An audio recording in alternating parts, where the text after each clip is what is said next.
Boa noite a todos e todas.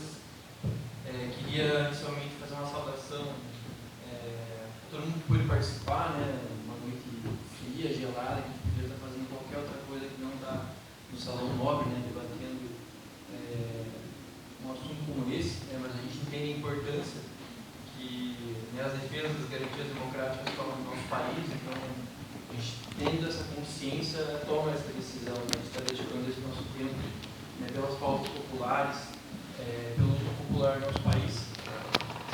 Queria também saudar todas as organizações presentes na atividade hoje, parabenizar o Sebrasco por essa iniciativa de estar levando adiante essa campanha em solidariedade, né, a advogada Lenir Corrêa Coelho,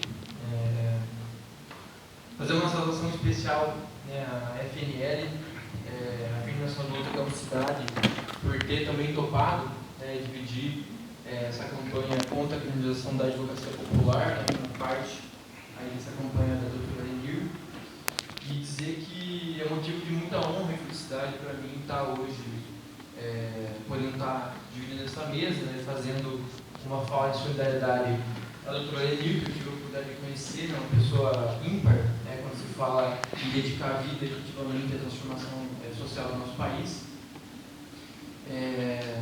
E não poderia deixar de comentar e memorar, né, a memória de um companheiro que é muito caro, né, para a história da nossa organização, né, a Abrapo, porque foi um dos seus fundadores, né, e ele faleceu há poucas semanas atrás, né, o José Maria Galhaço de Oliveira. Ele faleceu aos 96 anos, foi um dos nossos fundadores, né, e teve uma vida efetivamente biografável, né? Então não poderia deixar também de desejar que esse nosso evento, essa fala que eu faço hoje, em homenagem à memória dele, né? E dizer que eu já fiquei muito tempo aqui nessas cadeiras, a primeira vez que eu estou aqui, as cadeiras é muito desconfortáveis. Bom, então, acho que antes de entrar provavelmente na fala, eu queria brevemente explicar, né, de o que é a Abrapo, né? A Abrapo é a Associação Brasileira de Advogados do Povo, e como o nome próprio diz, ela é uma associação de advogados, né, que advogados e advogadas, né, que se reúnem para fazer e prestar a defesa à luta popular no nosso país, né, prestar a defesa das garantias democráticas no nosso país, e a gente toma como bandeira um princípio principal, né, que é defender o direito do povo, de lutar pelos seus direitos, independentemente da forma que o povo escolha como quer lutar. Né, o nosso papel como advogado não é o de impor restrições à luta, né, o que é muito fácil para o advogado, né, impor todo qualquer tipo de dificuldade para construir, né, a luta popular. Mas esse é o papel do Estado, das classes dominantes. Né? O nosso papel é realmente servir como instrumento para essa luta, catapultar a luta popular no nosso país, né? Do ponto de vista de exercer, né, uma defesa técnica, uma defesa legal, e também construir um trabalho de solidariedade à altura, né, das demandas né, do povo brasileiro hoje. Então, e ao mesmo tempo, o processo de formação da nossa organização foi naturalmente, né, a principal pauta é a luta pela terra. Né? O principal trabalho que a Abrapo desenvolve hoje é a defesa da luta pela terra, porque a Abrapo nasce, né, da luta pela terra, nasce da defesa da luta pela terra e não o contrário. Né? E agora entrando propriamente já na fala que eu preparei para fazer hoje, não tem como a gente falar da campanha de solidariedade da Lenir sem falar minimamente sobre a realidade, né, do estado de Rondônia, que é o estado onde ela exerce a sua atividade profissional e a sua militância na condição de advogada, e que o estado de Rondônia, ao mesmo tempo, é muito espelho do que é a realidade do nosso país, né, do ponto de vista da luta pela terra, né, do conflito agrário, né, da realidade fundiária que a gente tem na nação brasileira. Então, em primeiro lugar, a gente entende que, e aí é uma posição política que a gente tem dentro da organização, dentro da Abrapo, que a luta pela terra é uma luta por superar um atraso de nação, superar uma nação que é atrasada, né? A própria existência do latifúndio é sinônimo de uma nação atrasada, né? É sinônimo de uma nação onde o latifúndio domina a política, domina a economia, domina as relações culturais, e nesse sentido a gente entende que essa luta secular em nosso país não tem mais para onde correr, né? A gente vê que a tendência dela é cada vez mais se intensificar, né? O próprio exemplo, acho que da FNL, hoje no Paraná, é prova disso, né? Não só o crescimento quantitativo, como mesmo a intensificação, né? Os contornos que a luta pela terra passa a ganhar hoje no nosso país, de maneira cada vez mais aguda, né? É sinônimo disso. E essa luta secular, né? Esses acampados, eles vêm de algum lugar, né? Vêm dessa realidade do nosso país que a gente vive, vem de uma realidade, muitas vezes, que passam a acampar, né, as terras do latifúndio, terras muitas vezes griladas, vindo de subempregos do campo, né, ou vindo muitas vezes das favelas, né, não conseguindo manter uma vida nas grandes cidades, né, se deslocando até o campo para ter uma terra para plantar, ter uma terra para viver, para construir uma família, ter uma vida muito melhor do que elas encontram, né, nas cidades. Então, a prova é essa, né, que se o Estado ele não faz a reforma agrária, o povo dá provas de que vai fazer, né, a seu modo. A organização da sociedade civil mostra isso. Existem várias organizações que têm essa luta, que estão pautando essa luta, que estão crescendo, estão se construindo e estão dando sinais de que a luta pela terra realmente não se encontra estagnada de forma alguma, né, se encontra em uma crescente, né, realmente. E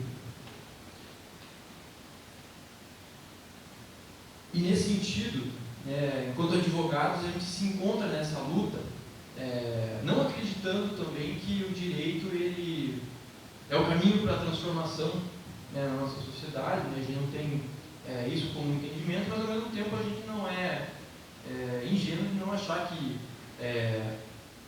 a entrada, né, na institucionalidade, de advogados que possam ter o papel de fazer a denúncia pelo Estado, ele é importante, né? Então a gente toma isso também como princípio, né? A importância da gente usar da influência que muitas vezes a gente tem dentro do Estado para ecoar na sociedade como caixa de ressonância da luta popular, não como voz, né? A voz existe lá, o máximo que a gente pode fazer é efetivamente ecoar enquanto caixa de ressonância dessa luta, né? Então a gente toma isso como uma posição importante no trabalho da Abrap também. E aí, entrando especificamente em Rondônia, a gente enxerga que Rondônia é um dos estados, e aonde a Abrap tem uma atuação muito forte, onde a luta pela terra ela é mais encarniçada do que em comparação com outros estados. Talvez em comparação com o Pará, em comparação com alguns estados próximos ali, por uma série de motivos, né, históricos que levaram a isso, que concluíram a isso, e que eu queria destacar como se caracterizam essa situação. O número de assassinatos de lideranças camponesas, o número de chacinas que acontecem nas áreas camponesas de Rondônia, o número de ocupações, o número de ocupações que tomam contornos de conflitos armados, né, no momento da ocupação da terra, né? A gente sabe que a realidade é dura, né, a gente não é ingênuo nesse sentido. O fato de Rondônia hoje ter um governador, que é o coronel Marcos Rocha, que é um militar, né, e ter um secretário de Segurança Pública, que é o José Hélio Cisneros Prachá, que é conhecido, Pachá, que é conhecido lá em Rondônia pelos movimentos populares como carniceiro, porque justamente é responsável por uma série de assassinatos de lideranças camponesas e de chacinas em acampamentos, né, como foi na Batalha de Santelina, né, como foi em Columbiara.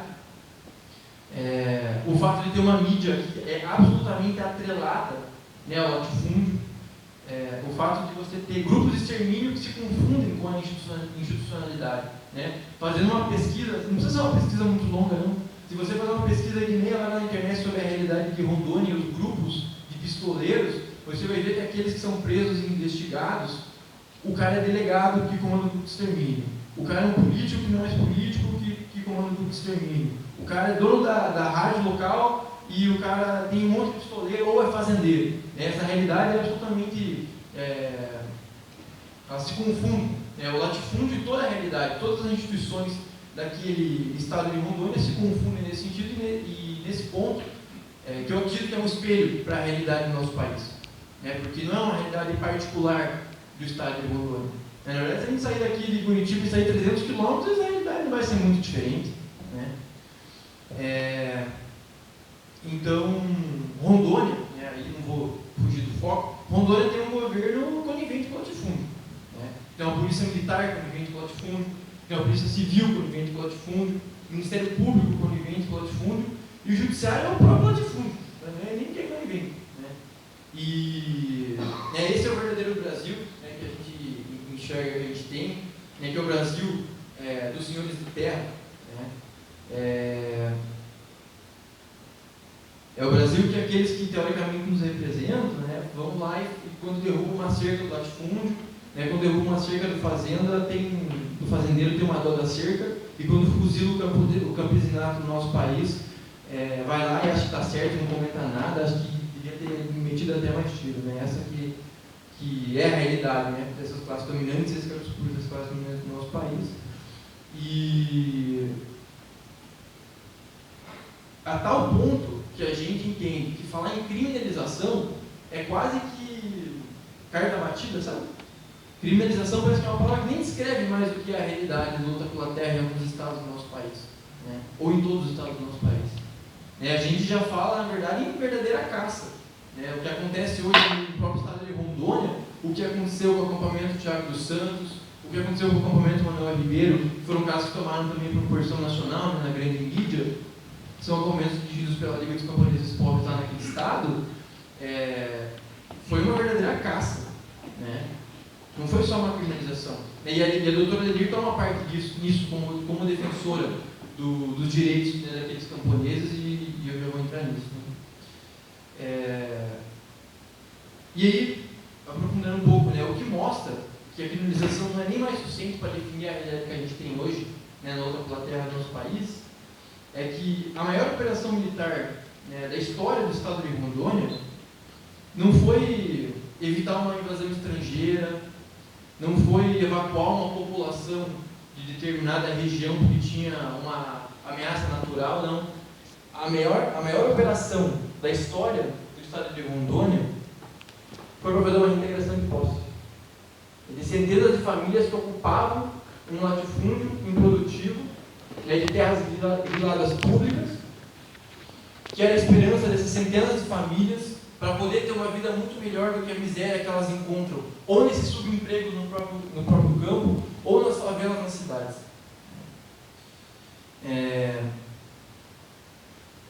Do ponto de vista que, né, o movimento camponês se tornou o inimigo número 1, né, do estado de Rondônia, né, e ainda é, até hoje, naquela situação, né. E aí essa reintegração também revelou uma série de outras questões, que acho que é interessante da gente para estimular o debate, né. A gente fala, né, na existência de uma crise institucional, né, na existência de uma situação de Estado em verdadeira crise, né, uma crise dessa instituição, desse Estado, e esse caso da ocupação do Thiago dos Santos e do Manuel Ribeiro revela isso muito claro.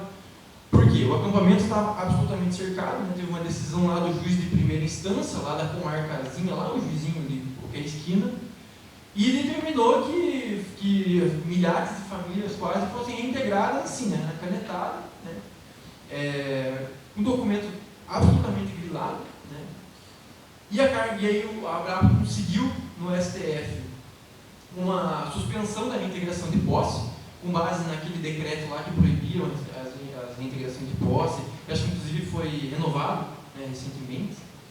E o alto comando na mesa de negociação, que a doutora Ledir também fazia parte, eles chegaram lá com a decisão, né, da ministra Carmen Lúcia, da suspensão, e falaram, não vai poder retirar mais. Aí o alto comando das Forças Armadas lá do estado de Rondônia falou assim, a gente vai avaliar se a gente vai poder cumprir ou não essa decisão. Decisão do STF, né, que é a mais alta corte, né, constitucional do nosso país. Então, é isso que expressa efetivamente o que é, né, uma crise institucional, né? É quando toda a tal lógica da cadeia de representação do Estado não se respeita. A lei que eles mesmos criam, que eles mesmos ratificam e criam, eles também não estão conseguindo, né, sustentar e defender. Então, a gente vê isso acontecendo em todo canto, né? Esse caso de Rondônia é bastante típico, mas ele existe à solta, né? Na realidade do nosso país e na luta pela terra. Né? Bom, e a Lenir estava no meio de tudo isso, né? Fazendo, né, a defesa dos camponeses. Então,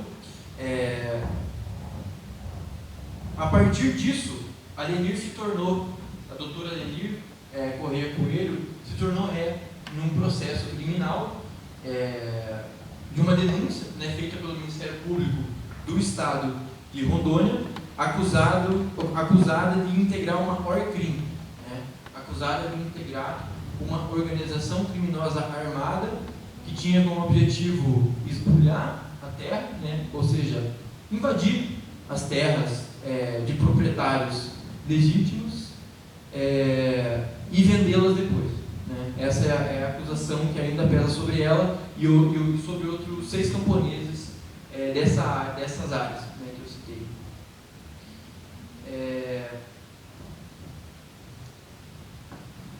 E isso não era nenhuma novidade. Né? A Lenir ela já vinha sofrendo processo de criminalização há algum tempo. Né?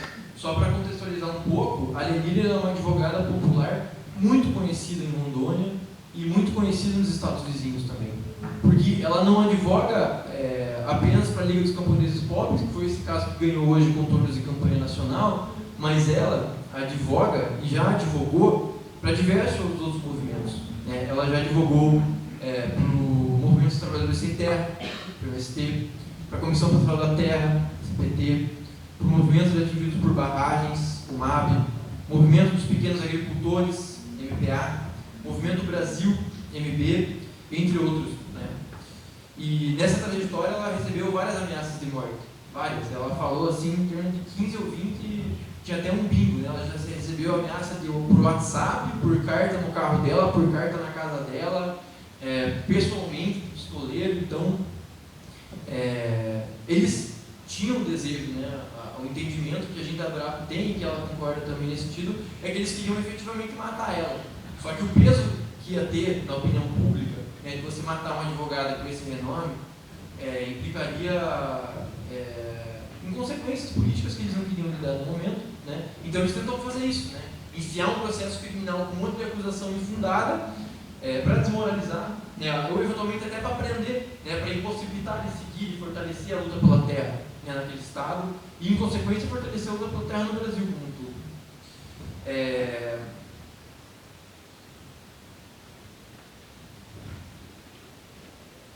Bom, a investigação que foi realizada tomou o nome como Operação Canaã. Né? Essa operação ela foi conduzida pela Polícia Civil, né, do estado de Rondônia, concluiu em um inquérito criminal. Né? Nesse inquérito criminal, eles invadiram a casa dela, eles tinham mandado de segurança, não poderiam entrar no momento do mandado de segurança, porque ela não estava em casa. Mesmo assim, pularam um muro de cerca de 3 metros lá da casa dela e fizeram uma devassa, assim, levaram tudo que vocês podem imaginar na casa dela. Né? Levaram bandeira do Liga dos Camponeses Pobres, levaram documento dos clientes, quando eu digo, tanto clientes privados quanto os clientes populares mesmo, né? Relatórios que ela tinha das áreas de campo que ela atendia, né? Nos processos de regularização fundiária que ela atendia. E eles não levaram as outras bandeiras, porque a Lenir tem bandeira na casa dela de todas as organizações que ela já divulgou. Né? É algo que ela faz assim para memorar. Né? E eles só levaram a bandeira da LCP, por quê? Não porque a LCP é privilegiada por qualquer motivo que seja, mas porque eles estavam construindo justamente a narrativa de criminalização. Né? Porque daí ficaria mais difícil de criminar, porque se você pega todas essas bandeiras, fala, simplesmente um advogado, tinha várias, qual que é a relação que você tem? Né? Então eles constroem essa narrativa e constroem esse imaginário vinculado, inclusive a grande mídia, né? Divulgando essas informações falsas unilaterais, né? Contra ela. Acho interessante destacar também, por dentro do nosso debate, né, que um dos principais fundamentos jurídicos, né, que fundamentaram o processo de investigação é a lei número 12.850, de 2 de agosto de 2013. Né? Acho que pelo número a gente não vai conhecer, né, mas essa lei ganhou o nome de Lei das organizações criminosas. E não só isso, também levaram da casa da Lenir. A Lenir também é mestranda em Direito Agrário na Universidade de Rondônia. Ela tem muito material de pesquisa e como ela se considera uma pessoa bicho mais velha, ela anota muita coisa física. Ela tinha muito papel na casa dela e levaram a pesquisa de 5, 6 anos dela, né? Coisa que ela nunca vai recuperar, né? Que provavelmente ela perdeu também. Então, utilizando também, né? Eles usam inclusive os materiais científicos dela, os mapas. Ela tem mapa, porque como ela estuda a história de Rondônia, ela tinha muito mapa de Rondônia com marcações. Fala, não, isso aqui é das terras de lá que ela está ocupando. Entendeu? Então, realmente, eles conseguiram identificar toda uma narrativa para criminalizar ela, né? Com base nessa investigação.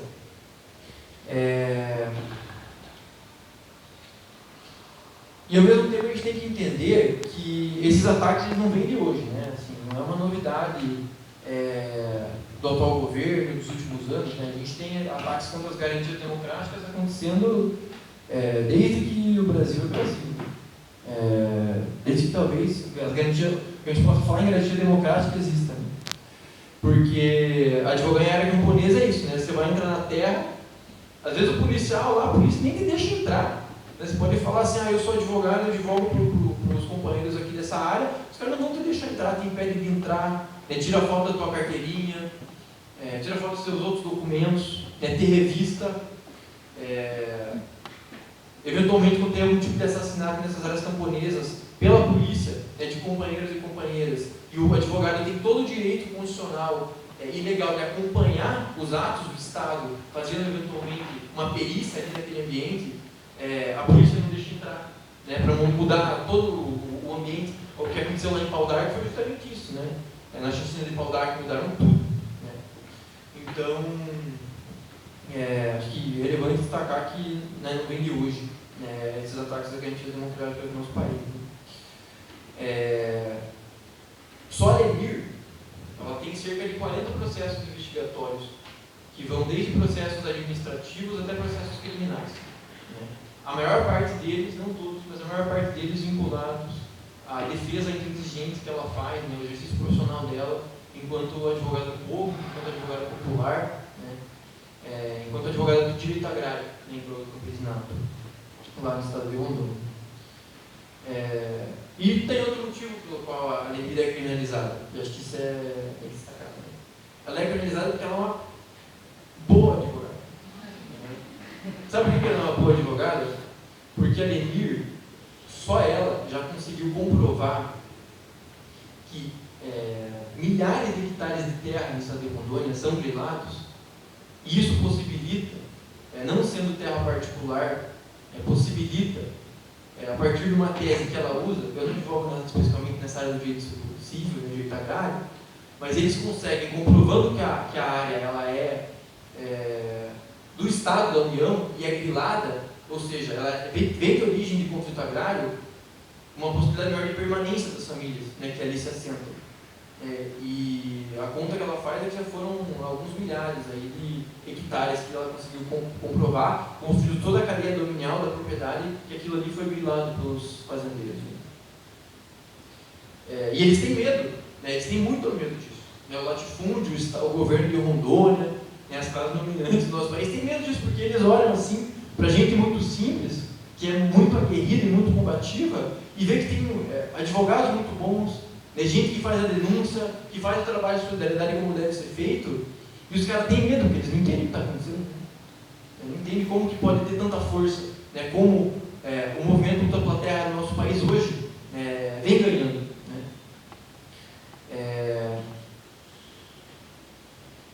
Mas foi um recado. Né? Esse processo da Lenir, ele é um recado do estado de Rondônia, né?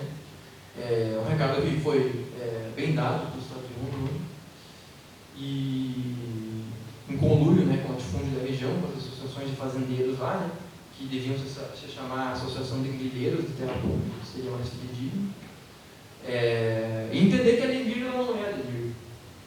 Não é só pela Lenir, né, a advogada Lenir de Rondônia. A Lenir, ela também é espelho da realidade do nosso país. do ponto de vista da perseguição contra advogados. Acho que o Leandro vai poder também narrar isso melhor para a gente. Mas, assim, em alguns casos que eu parei 5 minutos sem fazer uma pesquisa profunda, eu lembrei de alguns casos de advogados que são perseguidos por fazer a defesa de lutas populares no nosso país. Tem o José Vargas, que é justamente o advogado lá de Pau d'Arco, que ficou preso acusado de homicídio sem absolutamente nenhuma prova. Tem o advogado Edelmar Teixeira, advogado maranhense, que é advogado dos Fóruns e Redes de Cidadania do Maranhão. O Marino da Caraí, do Rio de Janeiro. O André de Paula, da Frente Internacionalista do Sem Teto, em São Paulo. O Bob Rainho, Alexandre Mandel, também de São Paulo. Então, alguns advogados que sofreram esse processo de criminalização, sabendo que essa luta também é muito silenciada. A gente sabe que existe muito mais, acontece muito mais daquilo que chega até a gente e a gente sabe. Então é isso, a gente vê essa vista grossa do judiciário, uma vista grossa em favor do latifúndio e em favor do campesinato, daqueles que realmente precisam do acesso à terra. A gente vê aí essas decisões que criminalizam a terra e, em consequência, também criminalizam o exercício da advocacia popular, da advocacia do povo no nosso país. E aí, já partindo para a conclusão, frente a tudo isso, a nossa conclusão é que a gente tem bastante dificuldade em falar em Estado democrático de direito. Assim, uma sociedade que a gente tem que fazer a defesa de um direito muito simples, que é o exercício profissional, o exercício de defesa, o direito de defesa de camponeses pobres, sem terra, com pouca terra no nosso país. A gente entende que a gente consegue falar no máximo assim, luta pelas garantias democráticas mínimas.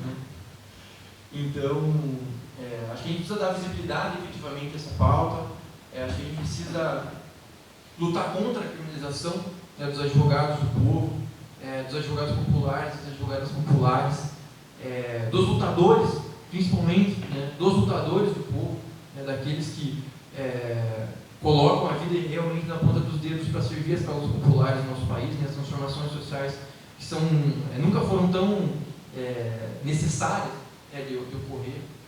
E a gente coloca hoje, enquanto compromisso da ABRAPO, de exercer um apoio incondicional, não só a doutora Lemir, mas todos aqueles que lutam pelos direitos do nosso povo, pelas garantias democráticas do nosso povo. E o nosso trabalho só aumenta. Essas ameaças não vão impedir nem por um minuto a luta de avançar, a gente vai recuar 1 centímetro dessa luta, até porque não existem outras alternativas para as massas do nosso país que não seja a luta. A gente entende que vão florescer milhares de advogados e advogadas populares no nosso país, a serviço do povo, e o nosso posicionamento de defesa dessas garantias, desses lutadores e desses advogados, ela não pode ser tímida, ela tem que ser usada, ela tem que ser feita, ela está na pauta da ordem do dia, e a gente vai continuar fazendo ela até a gente